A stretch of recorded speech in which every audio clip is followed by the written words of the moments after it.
Wa alaykum assalam wa rahmatullahi wa barakatuh. Écoute ces mots comme on écoute une voix dans la nuit, pas avec l'oreille seulement, mais avec ce qu'il y a de plus profond en toi. Si tu es là maintenant, à cet instant précis, ce n'est pas le fruit du hasard. Ce n'est pas une simple vidéo lancée par curiosité ou par ennui. Personne n'arrive ici par accident. Chaque âme est guidée, parfois doucement, parfois à travers la fatigue, parfois par une douleur qu'elle n'arrive plus à porter seule. Peut-être que ton cœur est lourd aujourd'hui. Peut-être que tu souris devant les gens, que tu fais semblant que tout va bien, que tu continues d'avancer parce que tu n'as pas le choix, mais qu'à l'intérieur, quelque chose lutte en silence. Tu donnes sans compter, tu pardonnes même quand ça fait mal. Tu patientes encore et encore, espérant que quelque chose finira par changer. Et malgré tout cela, tu te sens fatigué, profondément épuisé, pas seulement dans le corps, mais dans l'âme. Il y a une lassitude que personne ne voit, une fatigue que tu n'expliques à personne parce que tu sais que même si tu parlais, peu comprendraient vraiment ce que tu portes. Alors écoute bien ceci et laisse ces mots s'ancrer en toi. Allah ne t'a jamais oublié, pas une seule seconde. Même dans tes moments de doute, même dans tes silences, même quand tu as l'impression que tes invocations se perdent dans le vide, Allah est là. Il voit ce que personne ne voit, même ce que tu n'arrives pas à formuler. Il entend les invocations que tu murmures la nuit, celles que tu prononces à voix basse, celles que tu n'oses même pas terminer. Il connaît chaque larme que tu caches, chaque soupir que tu retiens, chaque combat intérieur que tu mènes loin des regards. Et même quand tu as l'impression que rien ne bouge, que les portes restent fermées, que l'attente devient trop longue, Allah travaille pour toi, dans l'invisible, là où ton regard ne peut pas encore atteindre. Ce que tu vis n'est pas inutile. Ce que tu traverses n'est pas ignoré. Et ton cœur n'est pas abandonné. Prends un instant maintenant, juste un instant, et dis-toi que si ces paroles te touchent, c'est ce qu'elles parlent à une part de toi qui cherche encore, qui espère encore, même si elle est fatiguée.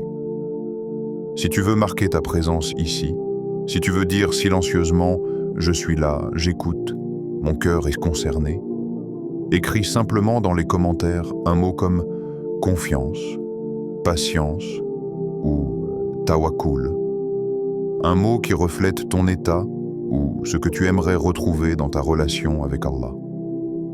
Ce simple geste est aussi une intention.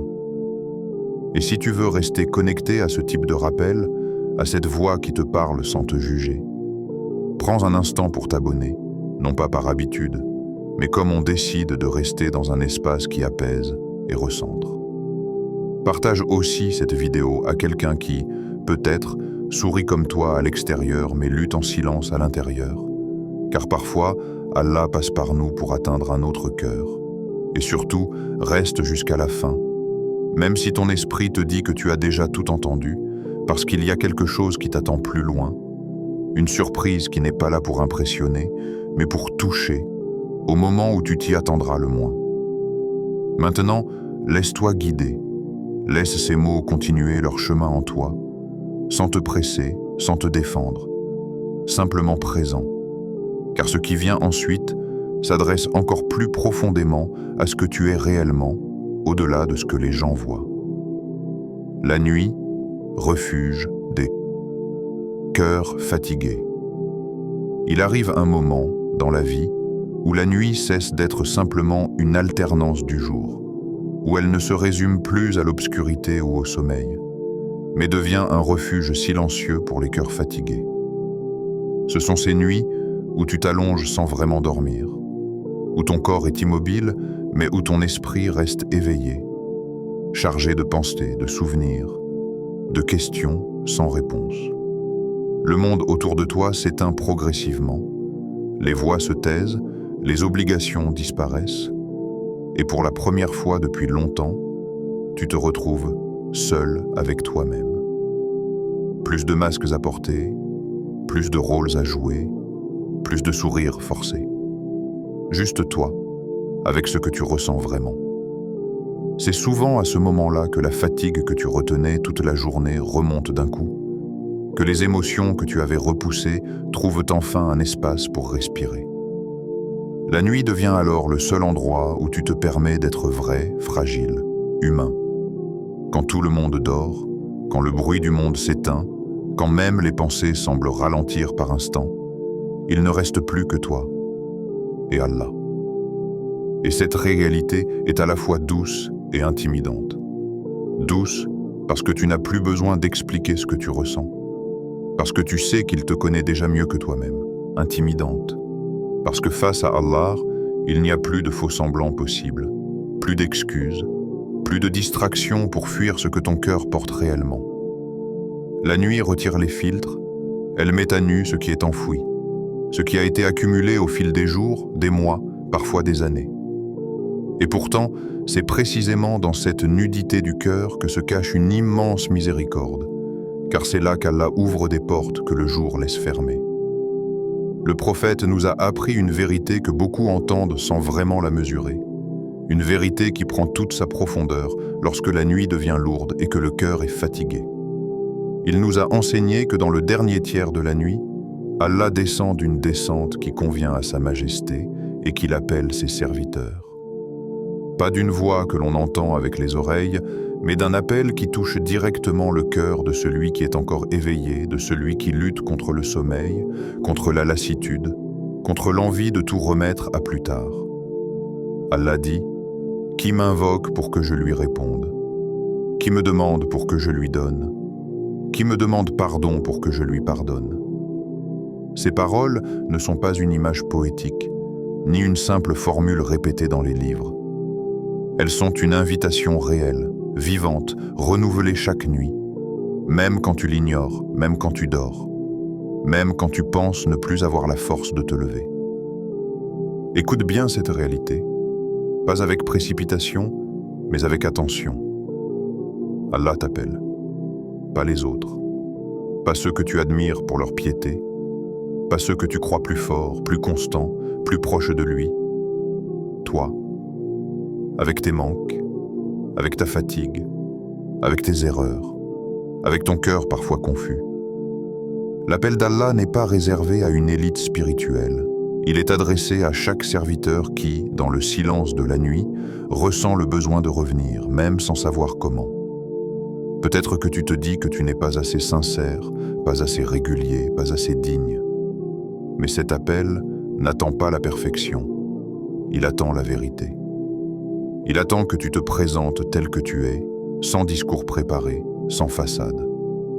Il y a quelque chose de profondément apaisant dans le fait de savoir que pendant que le monde dort, Allah est attentif, disponible, miséricordieux. Alors que les humains se retirent, ferment leurs portes, coupent leur téléphone, Allah ouvre une porte immense. Une porte invisible, mais réelle, qui donne accès à une intimité que peu goûtent réellement. Dans cette intimité, tu n'as pas besoin de parler longtemps, parfois même pas besoin de parler du tout. Il suffit d'être là, conscient de sa présence, conscient que ton cœur, aussi fatigué soit-il, est vu, entendu, accueilli. La nuit devient alors un espace où la douleur n'est plus un poids, mais un langage, où la fatigue n'est plus une faiblesse, mais un appel silencieux vers celui qui ne se lasse jamais d'écouter. Que faire avant le Fajr? Avant l'adhan du Fajr, il y a un moment suspendu, un instant où la nuit n'est pas encore partie et où le jour n'est pas encore arrivé. Ce moment est discret, presque invisible pour ceux qui dorment profondément, mais il est immense pour celui qui choisit de s'y lever avec une intention sincère. Se lever à ce moment-là n'est pas un geste héroïque, ni une démonstration de force spirituelle. C'est souvent un effort lourd, parfois même douloureux, surtout quand le corps est fatigué et que l'âme porte déjà son lot de fardeaux. Mais ce qui compte à cet instant précis, ce n'est pas la perfection de ton geste, c'est l'intention qui te fait sortir du lit. Une intention simple, fragile parfois, mais sincère. Revenir à Allah. Avant l'adhan du Fajr, lève-toi avec cette intention, même si elle tremble un peu, même si tu n'as pas de grandes paroles en tête. Fais tes ablutions lentement, sans te presser, comme si chaque goutte d'eau emportait un peu de ce qui t'alourdit. Puis tiens-toi debout pour prier, non pas comme quelqu'un qui accomplit une routine, mais comme quelqu'un qui se présente devant son Seigneur après une longue absence. Fais 4 rakats de prière, pas dans la précipitation, pas pour cocher une case, mais calmement, en laissant chaque mouvement prendre sa place. La lenteur ici n'est pas une perte de temps, elle est une forme de respect, une manière de dire à Allah que tu es là, vraiment là. Et lorsque tu te prosternes, ne transforme pas ce moment en récitation mécanique. La prosternation est l'endroit le plus bas pour le corps, mais le plus élevé pour le cœur. C'est là que les mots compliqués deviennent inutiles. Parle à Allah avec ce que tu as, avec ce que tu ressens réellement. Dis-lui, « Ya Allah, toi qui vois ce que personne ne voit. » Parce que oui, il y a en toi des choses que personne ne remarque, des blessures invisibles, des efforts silencieux, des luttes que tu ne racontes pas. Dis-lui, toi qui entends ce que personne n'entend. Car même quand tu te tais, même quand tu n'arrives pas à formuler tes demandes, Allah entend le langage de ton cœur. Dis-lui, tu connais ma douleur, tu connais ma fatigue, tu connais mes peurs. Pas besoin de les embellir, pas besoin de les minimiser. Allah ne se scandalise pas de ta fragilité. Puis laisse sortir ce qui pèse le plus. Ya Allah, je n'en peux plus sans toi. Cette phrase, dite sincèrement, a plus de valeur que de longues invocations récitées sans présence. Reconnaître que tu as besoin d'Allah n'est pas un aveu de faiblesse, c'est un acte de lucidité. Demande-lui de t'aider, de te guider, d'apaiser ton cœur. Parle-lui de ton mariage, qu'il soit une source de joie, de conflit ou d'attente. Parle-lui de ton travail, de ton manque, de ton instabilité, de tes inquiétudes pour demain. Parle-lui de ton avenir, même si tu ne sais pas à quoi il ressemblera. Parle-lui de ton pardon, de tes fautes passées qui reviennent parfois te hanter. Parle-lui de ton passé, de ce que tu n'arrives pas encore à dépasser. Dépose tout en prosternation, sans trier, sans hiérarchiser.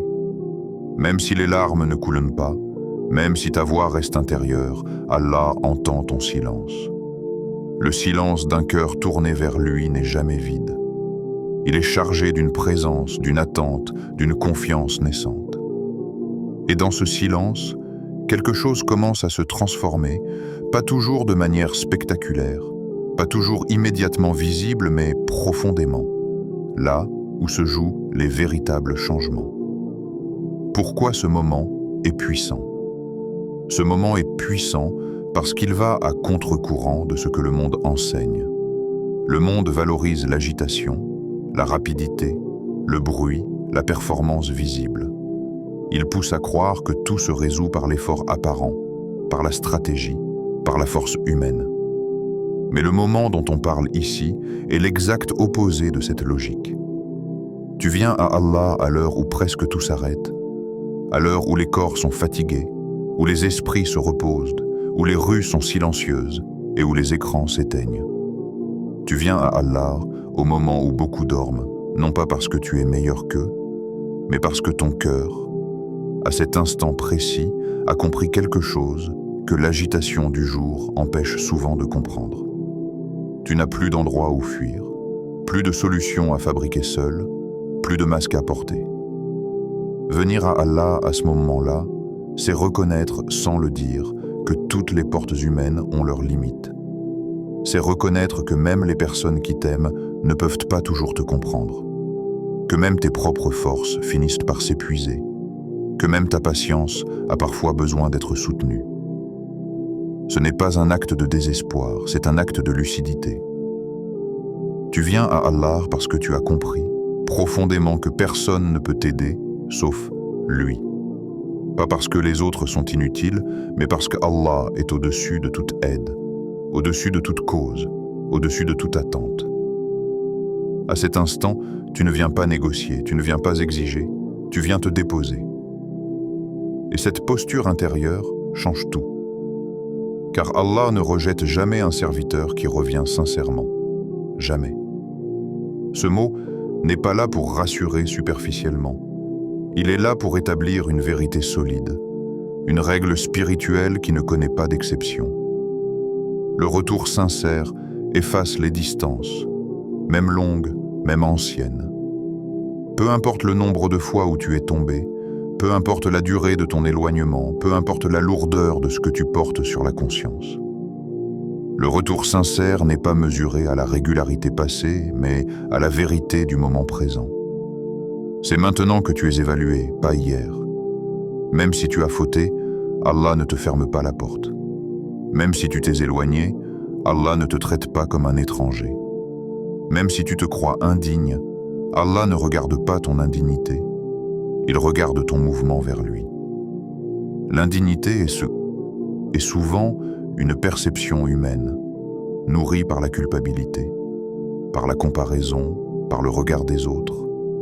Mais Allah ne regarde pas comme les créatures regardent. Il est Al-Ghafour, celui qui pardonne encore et encore, pas par lassitude, mais par sagesse. Il est Ar-Rahim, celui dont la miséricorde enveloppe même ceux qui doutent de la mériter.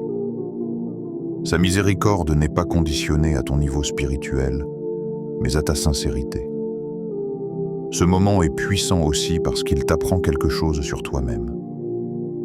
Il t'apprend que ton cœur, même fatigué, est encore capable de se tourner vers Allah.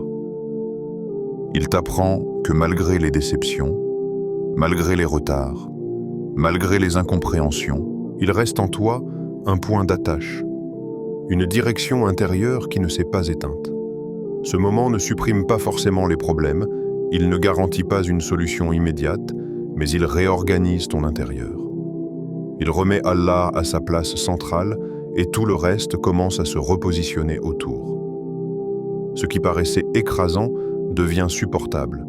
Ce qui paraissait urgent devient secondaire. Ce qui paraissait impossible devient une affaire entre Allah et son serviteur. Dans ce silence nocturne, loin des regards, loin des attentes sociales, tu te tiens devant Allah sans titre, sans statut, sans justification. Tu n'es ni fort ni faible, tu es simplement un serviteur. Et cette simplicité est une force immense. Elle te libère du besoin de prouver, du besoin de contrôler, du besoin de comprendre immédiatement. Elle t'installe dans une confiance lente, parfois fragile mais réelle. Une confiance qui ne repose pas sur ce que tu vois, mais sur ce que tu sais de ton Seigneur. Et c'est précisément cette confiance, née dans l'ombre de la nuit, qui donne à ce moment sa puissance discrète mais durable.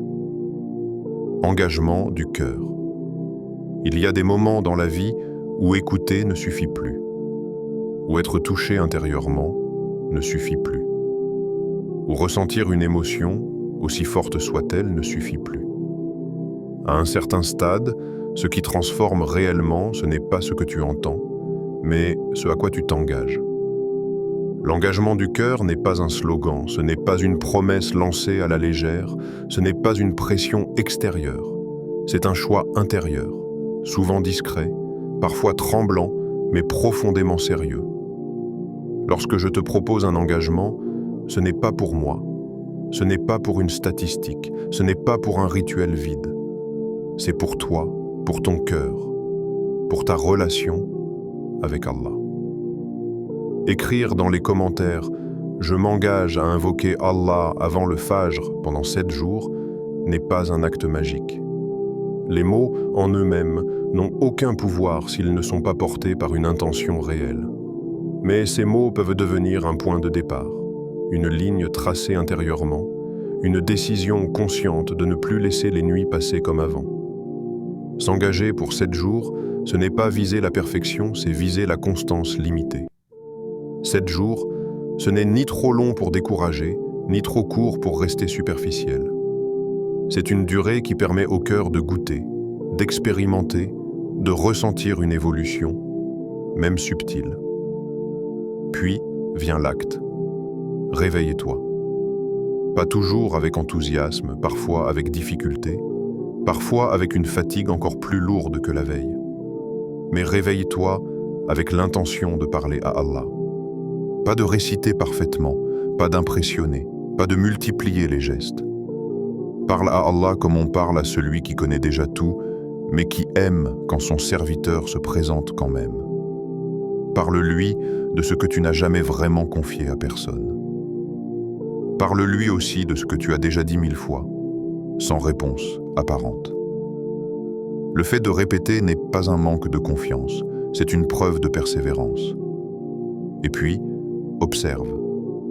Pas avec impatience, pas avec exigence, pas avec un regard calculateur. Observe ce qu'Allah fera, non seulement autour de toi, mais surtout en toi. Parfois, Allah donne exactement ce que tu demandes, d'une manière claire, visible, presque évidente.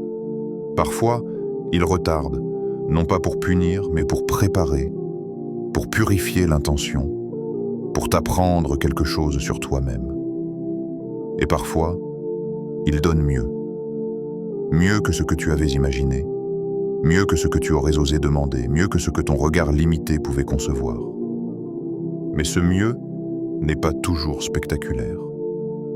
Il peut prendre la forme d'une paix intérieure, d'un apaisement inattendu, d'une clarté nouvelle face à une situation ancienne. L'engagement du cœur te place dans une posture différente face à l'attente. Tu n'attends plus comme quelqu'un qui subit, tu attends comme quelqu'un qui a frappé à la porte et qui sait qu'elle sera ouverte au moment juste. Tu n'analyses plus chaque jour pour voir si quelque chose a changé extérieurement, tu laisses Allah travailler à son rythme. Et dans cette attente active, quelque chose se solidifie en toi. La certitude que ton cœur sincère n'est pas ignoré. Allah ne laisse jamais un cœur sincère sans réponse. La réponse ne prend pas toujours la forme que tu attends, mais elle arrive toujours là où elle est nécessaire. Cet engagement te sort aussi d'une relation passive avec la spiritualité. Tu ne consommes plus des rappels, tu entres dans une démarche. Tu ne te contentes plus d'être ému, tu choisis d'agir, même modestement. Et cette modestie est précieuse. Allah aime les œuvres constantes, même petites, plus que les élans intenses mais éphémères. En t'engageant sur quelques jours, tu apprends à être fidèle, non pas à une émotion, mais à une intention. Et cette fidélité, même discrète, commence à redessiner ta relation avec Allah, nuit après nuit, silence après silence, parole après parole. Une invocation qui enveloppe, qui porte, qui confie à Allah. En cet instant précis, regarde ceux qui écoutent cette voix. Pas comme des auditeurs anonymes, pas comme une foule indistincte, mais comme des cœurs uniques, chacun avec son histoire, chacun avec ses blessures, chacun avec ses espoirs cachés. Regarde-les, ya Allah, dans l'état exact où ils sont maintenant. Certains fatigués sans savoir pourquoi, d'autres épuisés par des combats qu'ils n'ont jamais racontés, d'autres encore tenant debout uniquement parce qu'ils n'ont pas le choix. Regarde leur cœur lourd, leurs pensées confuses, leur silence prolongé. Il y a des douleurs qu'ils portent depuis longtemps, des douleurs devenues si familières qu'ils ne savent même plus comment serait la vie sans elles. Il y a des combats invisibles menés chaque jour sans applaudissements, sans reconnaissance, sans soutien apparent. Ya Allah, toi qui vois ce que personne ne voit, toi qui connais ce que même eux n'arrivent plus à expliquer, accueille-les dans ta miséricorde. Ya Allah, beaucoup d'entre eux sourient alors que leur cœur est fatigué, parlent alors qu'ils voudraient se taire, avancent alors qu'ils auraient besoin de s'arrêter. Ils ont appris à être forts parce que la vie ne leur a pas laissé le choix, mais cette force les a parfois vidés de l'intérieur. Ya Allah, accorde-leur la paix du cœur, pas une paix fragile dépendante des circonstances, mais une paix profonde, enracinée en toi, une paix qui demeure même quand les réponses tardent, même quand les situations ne changent pas immédiatement. Donne-leur un cœur qui se repose en toi, un cœur qui respire à nouveau, un cœur qui ne tremble plus à chaque épreuve, un cœur qui sait, même dans l'obscurité, que tu es là. Ya Allah, pardonne leurs péchés. ce qu'ils regrettent profondément, ce qu'ils répètent malgré eux, ce qu'ils ont oublié mais qui pèsent encore sur leur conscience.